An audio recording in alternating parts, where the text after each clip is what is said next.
اے سمیع سن ہماری التجا،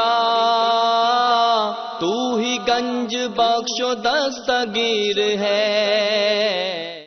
تو شریعت کی ڈیمانڈ کیا ہے؟ توحید کو اپناؤ، شرک نہ کرو، پھر گناہوں سے اپنے دامن کو بچاؤ۔ جب میں غفیر انسانوں کا اور ان کے اوپر گائے چل رہی ہے، بلی کا مزار ہے، مرشد جو بلی مدفون ہے، اور یہ مری ہوئی دفن ہوئی بلی، اس کی قبر پہ انسان ہاتھ اٹھا کر بیٹھے ہیں، ان سے مانگ رہے ہیں جس کو جہنم کی آگ بھی نہیں جلا سکتی۔ یہ وہ سجدے جو لا الہ الا اللہ پڑھنے والوں نے اللہ کو کیے۔ سن ہمارے مولا، سن ہمارے داتا، ہم فقیر تیرے، تو ہے شہنشاہ۔ ان الحمد للہ نحمده ونستعینه ونستغفره ونعوذ بالله من شرور انفسنا ومن سيئات اعمالنا، من يهده الله فلا مضل له ومن يضلل فلا هادي له، اشهد ان لا اله الا الله وحده لا شريك له واشهد ان محمدا عبده ورسوله، اما بعد۔ مومن آدمی اپنے دامن کو گناہوں سے بچانے کی بھرپور کوشش کرتا ہے۔ ایمان کا تقاضا بھی یہی ہے، شریعت کا حکم بھی یہی ہے۔ توحید کے عقیدے کو سمجھیے، ایمان کی لذت کو پائیے، گناہوں سے دور ہو جائیے۔ انسان اگر دنیا میں گناہ کر لے، اور ایسا گناہ جس پہ شریعت نے حد مقرر کی ہے، اور اس پہ وہ حد لگا دی جائے، تو اس کا معاملہ وہ گناہ والا ختم ہو جاتا ہے۔ یا انسان سچی توبہ کر لے، سچی توبہ کرنے سے بھی انسان کے گناہ معاف ہو جاتے ہیں۔ لیکن اگر کوئی اس حال میں مر جائے کہ اس نے گناہ کیے، نہ تو اس پہ حد لگی، نہ اسے توبہ کی توفیق ملی، تو وہ اللہ کی مشیت پر ہے۔ اللہ چاہے اپنی رحمت سے اس کے گناہوں کو معاف فرما دے۔ اللہ تجھے تیرے پیارے ناموں کا واسطہ ہے مولا، اپنی رحمت سے ہمارے گناہوں کو معاف فرما دینا۔ جس طرح دنیا میں گناہوں پر پردے ڈالے ہیں مالک، قیامت کے دن بھی ہمیں ان پیاروں میں شامل فرما دے جن کے گناہوں پر تو قیامت کے دن بھی پردہ ڈال دے گا۔ مالک چاہے اپنی رحمت سے گناہوں کو معاف فرما کے اپنے بندے کو جنت عطا فرما دے،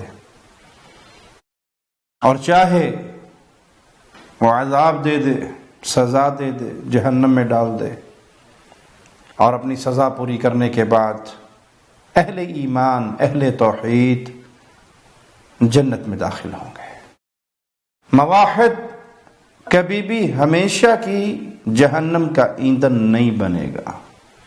اگر اپنے گناہوں کی وجہ سے چلا بھی گیا تو سزا پا کے وہ رب کی جنت میں داخل ہوگا۔ آئیے رسول اللہ صلی اللہ علیہ وسلم کی چند احادیث سنتے ہیں۔ صحیح بخاری 7213 نمبر روایت ہے۔ پیارے نبی صلی اللہ علیہ وسلم کے صحابی عبادہ بن صامت بیان کرتے ہیں کہ ہم ایک مجلس میں تھے اللہ کے نبی صلی اللہ علیہ وسلم کے ساتھ، تو آپ علیہ الصلاۃ والسلام نے فرمایا، تبایعونی علی الا تشرکوا باللہ شیئا، اس بات پر میری بیعت کرو کہ تم اللہ کے ساتھ کسی کو اس کا شریک نہیں بناؤ گے۔ وَلَا تَسْرِقُوا وَلَا تَزْنُوا وَلَا تَقْتُلُوا أَوْلَادَكُمْ، چوری نہیں کرو گے، زنا نہیں کرو گے، اپنی اولاد کو قتل نہیں کرو گے۔ وَلَا تَأْتُوا بِبُهْتَانٍ تَفْتَرُونَهُ بَيْنَ أَيْدِيكُمْ وَأَرْجُلِكُمْ، کسی پر اپنے ہاتھوں اور پیروں سے بے بنیاد بلا ثبوت بہتان ترازی نہیں کرو گے۔ وَلَا تَعْصُوا فِي مَعْرُوفٍ، اچھے کاموں میں، معروف کے کاموں میں میری نافرمانی نہیں کرو گے۔ فمن وفا منکم فاجرہ علی اللہ، جس نے اپنا یہ وعدہ پورا کیا، جو میرے ساتھ بیعت کی ان باتوں میں وہ صادق رہا، وعدہ پورا کیا، اس کا اجر اللہ کے ذمے ہے۔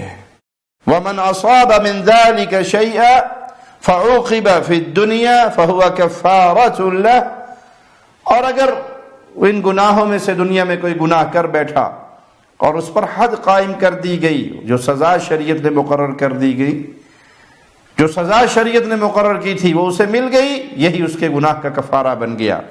ومن اصاب من ذلك شيئا فستره الله فامره الى الله ان شاء عاقبه وان شاء عفا عنه، اور اگر اسے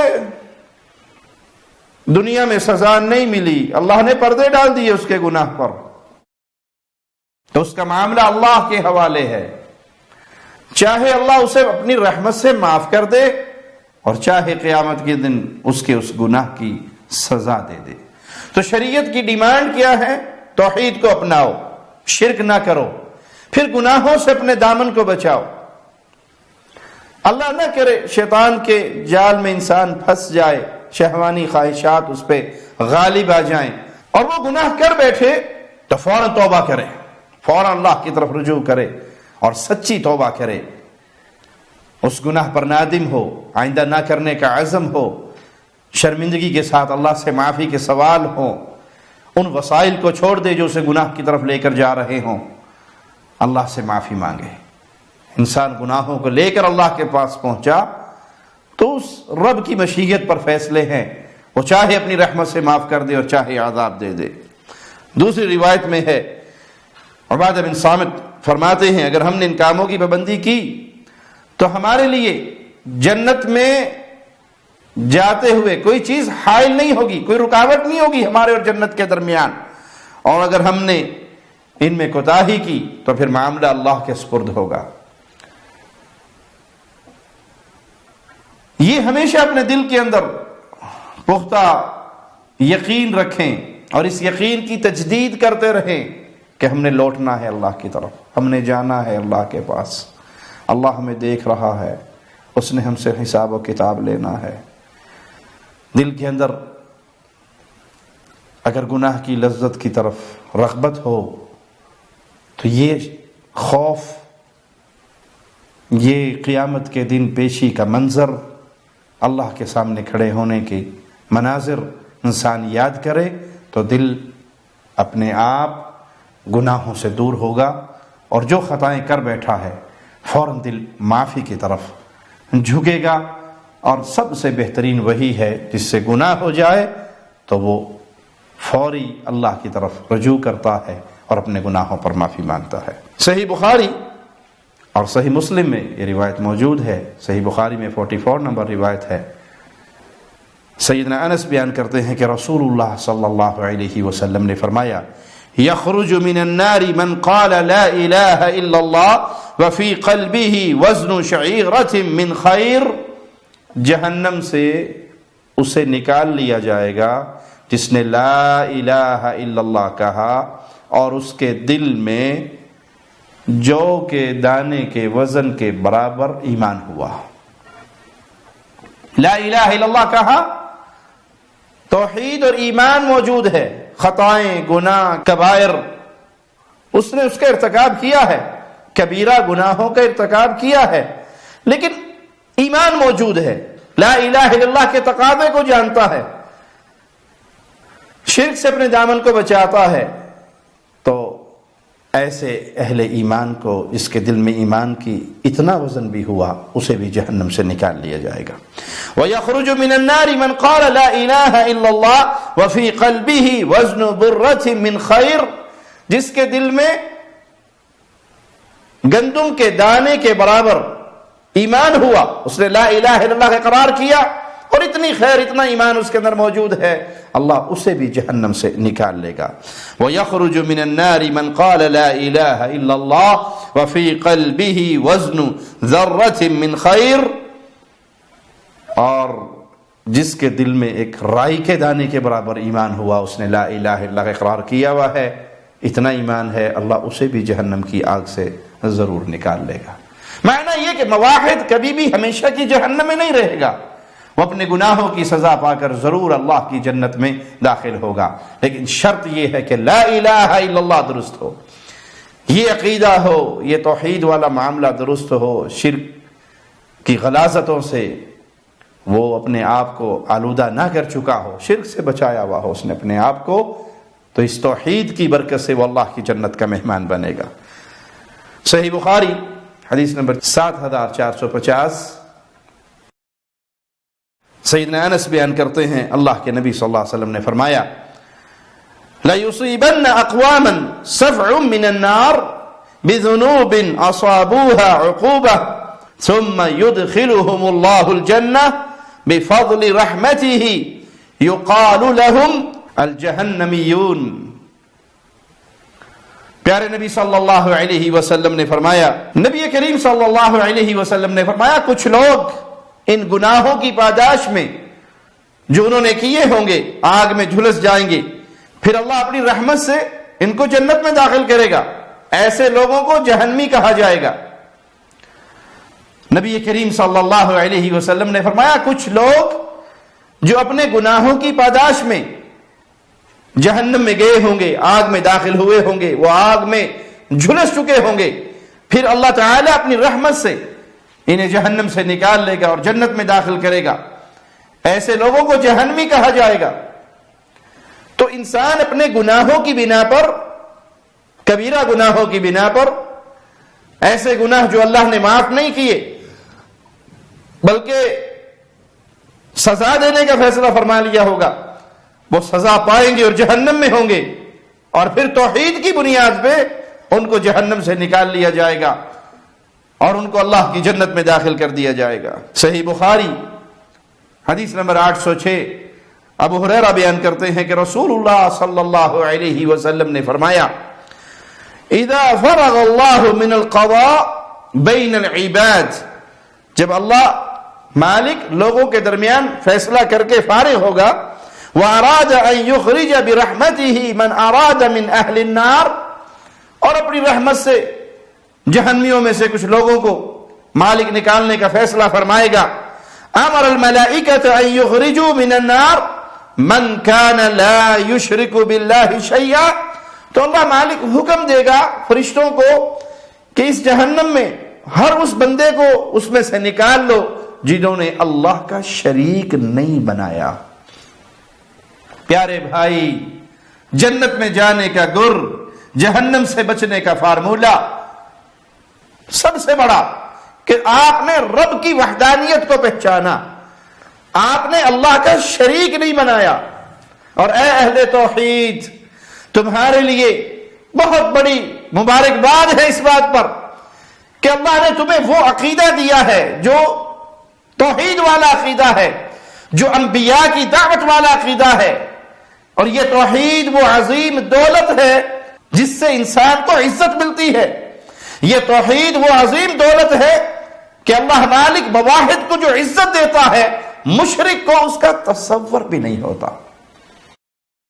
اللہ کا شکر ادا کیا کرے کہ اللہ نے کائنات کی سب سے بڑی دولت آپ کو دی، اور وہ دولت ایمان کی دولت، عقیدہ توحید کی دولت ہے، اور یہی سب سے بڑا عزت دار ہے دنیا میں جو موحد ہے۔ جو اہل توحید نہیں ہے وہ ذلت کی دلدل میں گرے ہوئے ہیں۔ کچھ تو وہ ہے جنہیں ایمان اور اسلام کسی چیز کی بھی خبر نہیں، کفار ہیں انسان، اشرف المخلوقات انسان ہونے کے ناطے پر، لیکن اسلام اور ایمان اور توحید کی دولت سے محروم ہو کر حالت کیا ہے؟ جانوروں کے قدموں میں لیٹتے ہیں۔ ہم نے ایک منظر دیکھا، اگر آپ بھی دیکھیے، ہندوؤں کے ہاں گائے کی بڑی عزت ہے، گو ماتا کہتے ہیں، پوجتے ہیں اسے۔ انسان زمین پہ لیٹا ہوا ہے، جمع غفیر انسانوں کا، اور ان کے اوپر گائے چل رہی ہے۔ گائے اس کو وہ تقدس دیا ہے کہ وہ اپنے قدم زمین پہ نہ لگائے، بلکہ اس جانور کے قدم انسانوں کے جسموں کے اوپر ہیں، اور وہ اس کو اپنے لیے باعث برکت اور شفا اور واللہ عالم کیا کچھ سمجھتے ہیں، اور ان کے اوپر سے وہ جانوروں کا ایک ریوڑ گزر رہا ہے۔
انا للہ و انا الیہ راجعون۔ اے اہل اسلام، شکر کرو اللہ نے تمہیں اسلام کی دولت دی ہے۔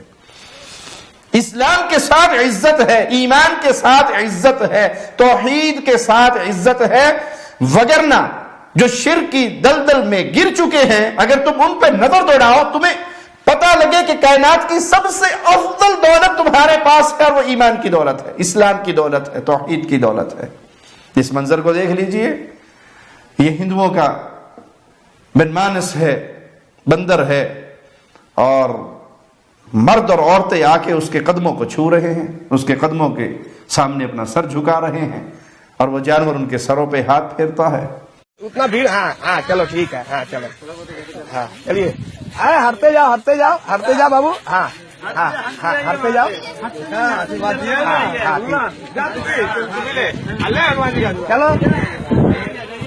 لیڈیز کو نہیں کرتے، لیڈیز کو نہیں کرتے۔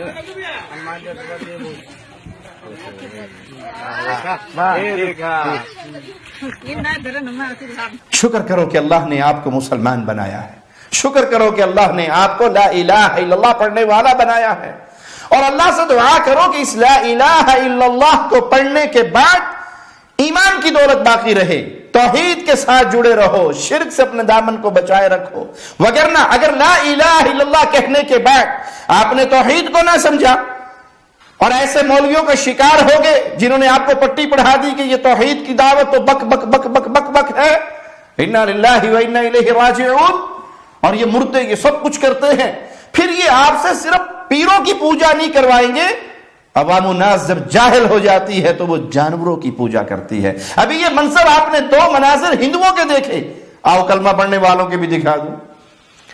سندھ اور بلوچستان کے بارڈر پر یہ گاچی شاہ کا مزار ہے بابا جی کا، جہاں کوئی پیر دفن نہیں، پیر کی اونٹنی دفن ہے۔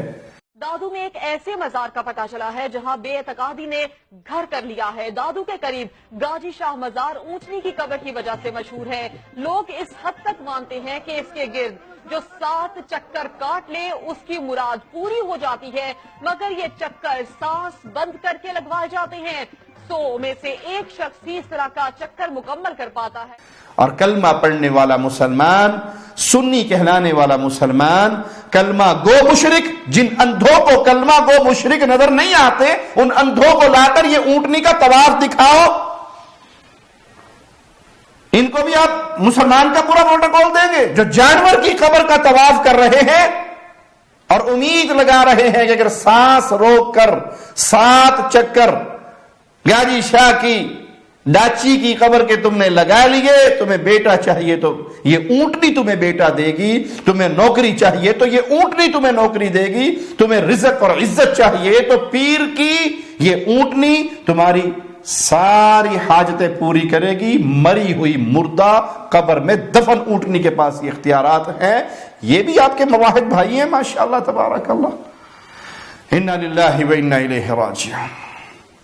یہ منظر دیکھ لیجئے, اسی گاجی شاہ پر بلی کا مزار ہے, مرشد جو بلی مدفون ہے, اور یہ مری ہوئی دفن ہوئی بھی بلی, اس کی قبر پہ انسان ہاتھ اٹھا کر بیٹھے ان سے مانگ رہے ہیں.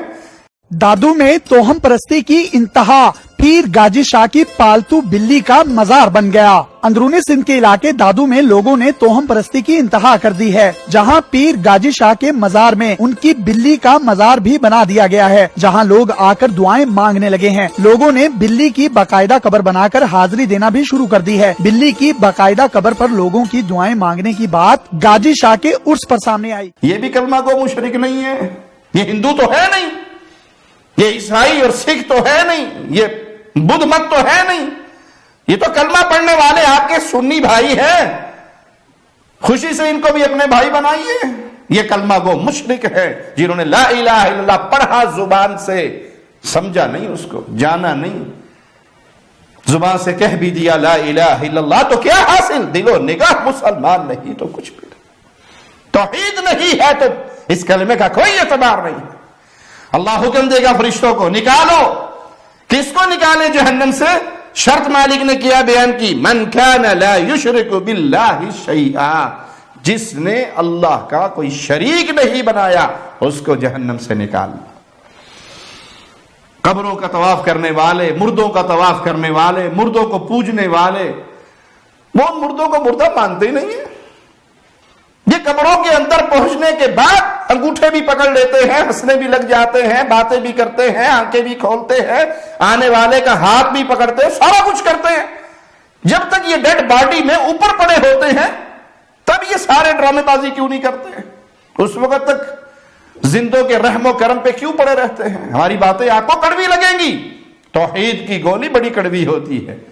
ہاں, جس کو ہضم ہو جائے پھر اس کے دل سے شرک کی غلاظتیں نکل جاتی ہیں, اور وہ لا الہ الا اللہ کے معانی کو سمجھتا ہے اور اس معانی پہ ڈٹتا ہے. جہنم سے نجات شرط کیا ہے؟ نکالو فرشتوں میرے بندوں کو جو جہنم میں ہیں. ہاں, ہر اس کو نکال لو جس نے میرا شریک نہیں بنایا, اور جس نے جانوروں کو شریک بنایا, مردوں کو شریک بنایا, پیروں کو شریک بنایا, ملائکہ کو شریک بنایا, جنات کو شریک بنایا, مورتیوں کو شریک بنایا, درختوں اور پتھروں کو شریک بنایا. گاڑی کے آگے جوتیے باندھ کے سمجھتے رہے ایکسیڈنٹ نہیں ہوگا, کالے دھاگے پہن کے سمجھتے رہے کہ اب نظر نہیں لگے گی, کالی ہنڈیا چھت پہ رکھ کے سمجھتے رہے کہ اب نظر نہیں لگے گی, پنجے چھت پہ گاڑ کے سمجھتے رہے کہ خیر و برکات کا نزول عباس سلمدار کرتا رہے گا. اس نے شرک کیا اللہ کے ساتھ. مشرک کبھی جہنم سے نہیں نکلے گا. جہنم سے نکلنے کا ایک ہی طریقہ ہے, جس نے شرک نہیں کیا اسے نکال لو. ممن اراد اللہ تعالی ان یرحمہ, اللہ جس پر رحمت کا ارادہ فرمائے گا, اور شرط یہ ہے کہ وہ مشرک نہیں ہوگا, اللہ اسے جہنم سے نکالے گا. ممن یقول لا الہ الا اللہ فیعرفونہم فی النار یعرفونہم باثر السجود تأکل النار من ابن آدم الا اثر السجود. یہ فرشتے ان کو پہچانیں گے. کیسے پہچانیں گے؟ لا الہ الا اللہ کہنے والے اس لا الہ الا اللہ کی بنیاد پر پہچانے جائیں گے کہ ان کے سجدے کی جگہوں پر نشان ہوں گے. یعرفونہم باثر السجود, سجدوں کے آثار اس کو آگ نہیں کھا سکے گی. تأکل النار من ابن آدم الا اثر السجود, آدم کے بیٹے کے جسم پر جہاں جہاں سجدوں کے نشان ہوں گے اس کو آگ نہیں کھا سکے گی, باقی جسم کو آگ لپیٹ لے گی, لیکن وہ سجدوں کے نشان کی جگہ باقی رہے گی, وہاں سے ملائکہ انہیں پہچان لیں گے. حرم اللہ علی النار ان تأکل اثر السجود, اللہ نے حرام کر دیا ہے آگ پر کہ یہ سجدوں کے نشان ہیں, آگ نہیں کھا سکتی ان نشانوں کو. یہ کون سے سجدے ہیں؟ جو اللہ کو ہوئے, اور جو بابے کی قبر کو ہوئے, جو پیر کی قبر کو ہوئے, جو پیر کی بلی کی قبر کو ہوئے, جو پیر کی اونٹنی کی قبر کو ہوئے, جو پیر کے گھوڑے کی قبر کو ہوئے. گھوڑا بھی مرا, پوجنے والوں نے اس گھوڑے کو بھی دفنایا اور اس کو بھی پوجا، اس کی بھی قبر بنائی۔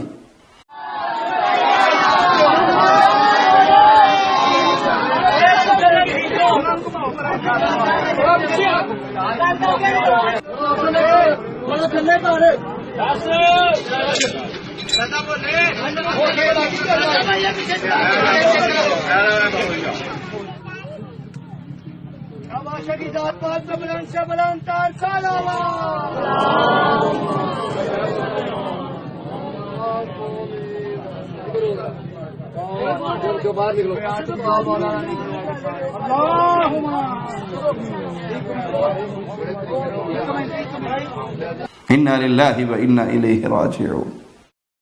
یہ کون سے سجدوں کے نشانات ہیں جس کو جہنم کی آگ بھی نہیں جلا سکتی؟ یہ وہ سجدے جو لا الہ الا اللہ پڑھنے والوں نے اللہ کو کیے، توحید کو سمجھ کر کیے، اپنے گناہوں کی بنا پر جہنم میں آ گئے، لیکن شرک انہوں نے نہیں کیا۔ اللہ اپنی رحمت سے ان کو باہر نکال لے گا۔ فَيُخْرَجُونَ مِنَ النَّارِ، ان کو جہنم سے نکالا جائے گا، یہ جل کر کوئلہ ہو چکے ہوں گے۔ فَيُصَبُّ عَلَيْهِمْ مَاءُ الْحَيَاةِ، ان پر ماء حیات، زندگی کا پانی، جنت والے اہل جنت جنت کا پانی برسائیں گے، جس سے یہ ایسے اگیں گے جیسے سیلاب کے بعد انگوری اگتی ہے زمین سے۔ تو پیارے بھائی، جنت میں جانے کے لیے بنیاد لا الہ الا اللہ، فہم توحید، عقیدہ توحید، جہنم سے نکلنے کے لیے کبیرہ گناہوں کی سزا بھگت کے شرط جنہوں نے اللہ کا شریک نہیں بنایا، سجدے صرف اللہ کو کیے، قبروں کو سجدے کیے تو گئے ساری عمر کے لیے، پھر جہنم سے چھٹکارا نصیب نہیں ہوگا اگر غیر اللہ کی عبادت کرتے ہوئے موت آ گئی۔ مسند احمد میں حدیث نمبر 15198، غور سے سنیے اس روایت کو۔ یعذب ناس من اہل التوحید فی النار، اہل توحید آگ کے اندر عذاب پا رہے ہوں گے، حتی یکونوا فیہا حمما، یہاں تک کہ وہ جل کر کوئلہ ہو چکے ہوں گے۔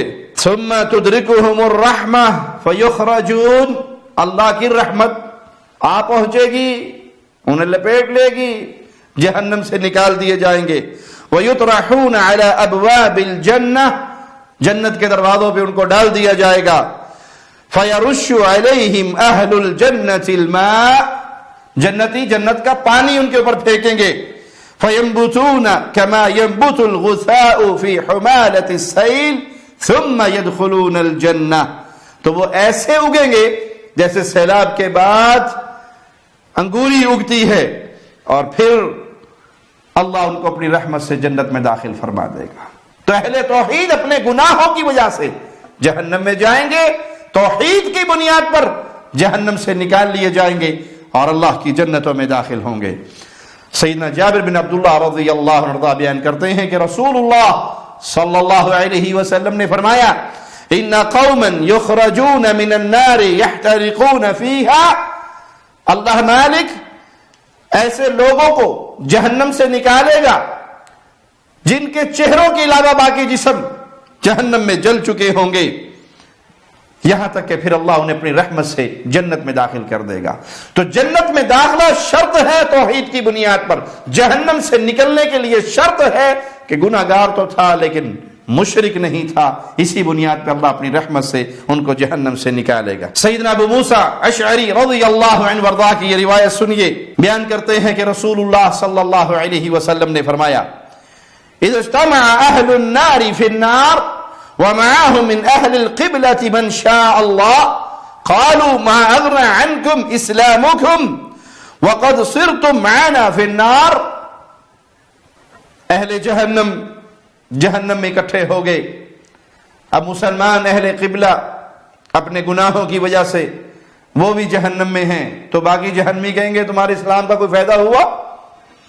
تم اسلام کی باتیں کرتے تھے، ہو تو ہمارے ہی ساتھ نا، اسی آگ میں ہی جل رہے ہو، اسلام نے تمہیں کیا فائدہ دیا؟ تو وہ جواب میں کہیں گے قالوا كانت لنا ذنوب فاخذنا بها، وہ کہیں گے ہم مسلمان تو ہیں، ہمارے گناہ تھے، جن گناہوں کی بنا پر ہماری پکڑ آ گئی اور ہم اس جہنم کا ایندھن بنا دیے گئے. فَسَمِعَ اللَّهُ مَا قَالُوا، اللہ مالک ان کا یہ مکالمہ سنے گا، پھر مولا اپنی رحمت سے حکم دے گا. فَأَمَرَ بِمَنْ كَانَ فِي النَّارِ مِنْ أَهْلِ الْقِبْلَةِ فَأُخْرِجُوا فَيَقُولُ الْكُفَّارُ يَا لَيْتَنَا كُنَّا مُسْلِمِينَ فَنُخْرَجُ كَمَا أُخْرِجُوا. تو اللہ مالک حکم دے گا کہ اہل قبلہ کو، مسلمانوں کو جو اپنے گناہوں کی وجہ سے اس جہنم میں آ گئے، ان کو جہنم سے نکال لو. جب وہ نکال لیے جائیں گے تو کفار حسرت سے کہیں گے کاش ہم بھی مسلمان ہوتے، جیسے یہ نکل گئے اس جہنم سے، ہم بھی اس جہنم سے نکل جاتے. راوی حدیث کہتے ہیں کہ پھر رسول اللہ صلی اللہ علیہ وسلم نے قرآن حکیم کی یہ آیت تلاوت فرمائی، الف لام را تلک آیات الکتاب وقرآن مبین. الف لام را یہ کتاب الہی اور قرآن مبین کی آیات ہے. ربما یود الذین کفروا لو کانوا مسلمین، وہ لوگ جنہوں نے کفر کیا بسا اوقات تمنا کریں گے کاش ہم مسلمان ہوتے. یہ اہل ایمان اور کفار کا مکالمہ ہوگا جہنم کے اندر. وہ مسلمان جو گناہوں کی بنا پر جہنم کا ایندھن بنے، کفار ان کو تانا دیں گے، کیا فائدہ تمہارے اسلام کا، کیا فائدہ تمہارے عقیدے کا، جل تو ہمارے ہی ساتھ رہے ہو. اللہ مالک جب یہ جملے سنے گا تو اپنی رحمت سے حکم دے گا نکال لو اہل قبلہ کو، اہل اسلام کو، اہل ایمان کو. گناہگار اہل ایمان جو توحید کی بنیاد پر وہ نکل آئیں گے، شرک نہ کرنے والے نکل آئیں گے، گناہوں کی سزا کی وجہ سے جہنم میں جانے والے نکل آئیں گے. اور کفار پھر حسرت کریں گے کاش ہم نے بھی لا الہ الا اللہ پڑھا ہوتا، ہم نے بھی اس کا اقرار کیا ہوتا، لا الہ الا اللہ محمد رسول اللہ کے واضح کو دنیا میں ہم نے بھی مانا ہوتا. جیسے یہ نکل گئے اسلام کی بنیاد پر، ویسے ہی ہم بھی نکل جاتے. تو پیارے بھائی، سب سے قیمتی دولت ایمان کی دولت ہے، عقیدے کی دولت ہے، توحید کی دولت ہے. اس کو اپنے دامن سے لگا کے رکھیے، اس علم کو اپنے بچوں تک پہنچائیے. آپ اپنے بچوں کو پیٹ پالنے کے فنون سکھا رہے ہیں، اسلام نے منع نہیں کیا، خوب سکھائیے، لیکن اس جسم کو جہنم سے بچانے کے علم، کتاب و سنت کا علم وہ ضرور دیجئے تاکہ یہ بچے آپ کے لیے صدقہ جاریہ بنے. اقول قولی ھذا واستغفر اللہ لی ولکم ولسائر المسلمین. شب گریزاں ہوگی آخر جلوائے خورشید سے، یہ چمن معمور ہوگا نغمائے توحید سے.